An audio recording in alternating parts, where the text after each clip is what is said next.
ലഭ്യമാകുന്ന വാണിജ്യ കേന്ദ്രമാണ് സൂഖ് അൽ മുബാറക്. കുവൈത്തിൽ നിന്നും കേരള വിഷന് വേണ്ടി IV സുനേഷ്, വെങ്ങര. മലപ്പുറം മഞ്ചേരിയിൽ കിണർ ജോലിക്കിടെ കുടുങ്ങിയ തൊഴിലാളിയെ രക്ഷപ്പെടുത്തി. 60 അടി താഴ്ചയുള്ള കിണറിൽ കുടുങ്ങിയ രതീഷിനെ രക്ഷപ്പെടുത്തിയത് അഗ്നിരക്ഷാസേന.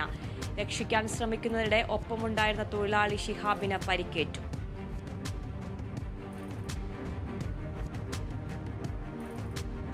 കൊല്ലം അഞ്ചലിൽ വീടിന്റെ കതക് പാളിക്ക് തീയിട്ട് കവർച്ച. പനയഞ്ചേരി സ്വദേശി ഉല്ലാസിന്റെ വീട്ടിലാണ് മോഷണം നടന്നത്. അഞ്ചൽ പോലീസ് സ്ഥലത്തെത്തി പരിശോധന നടത്തി.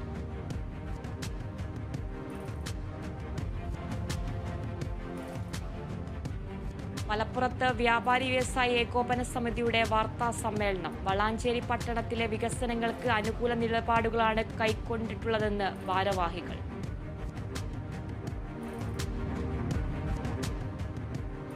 മലപ്പുറം വളാഞ്ചേരിയിൽ നഗരസഭയുടെ 2025-2026 വാർഷിക പദ്ധതിയിൽ ഉൾപ്പെടുത്തി നടപ്പിലാക്കുന്ന ലിറ്റിൽ ബ്യൂറോക്രാറ്റ് പദ്ധതിയുടെ പ്രഖ്യാപനവും ഓറിയന്റേഷൻ ക്യാമ്പും സംഘടിപ്പിച്ചു.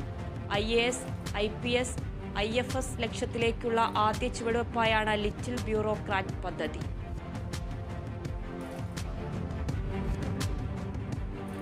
ആലപ്പുഴ ചെങ്ങന്നൂർ മഹാദേവ ക്ഷേത്രത്തിലെ 28 ദിവസം നീണ്ടു നിൽക്കുന്ന തിരുവുത്സവത്തിന് കൊടിയേറി.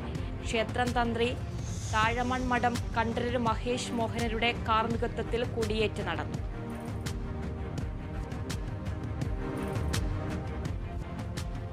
തൃശൂർ സെന്റ് മേരീസ് ഫെറോന പള്ളിയിൽ തിരുനാളിനോടനുബന്ധിച്ച് ദീപാലങ്കാര സ്വിച്ച് ഓൺ കർമ്മം നടന്നു.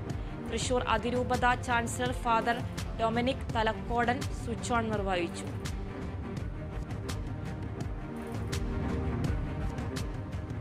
മലപ്പുറം വളാഞ്ചേരിയിൽ നഗരസഭാ വാർഷിക പദ്ധതിയിൽ ഉൾപ്പെടുത്തി പ്രൈമറി സ്കൂൾ കായികോത്സവം നടന്നു. നഗരസഭാ ചെയർമാൻ അഷ്റഫ് അമ്പലത്തിങ്ങൽ ഉദ്ഘാടനം ചെയ്തു.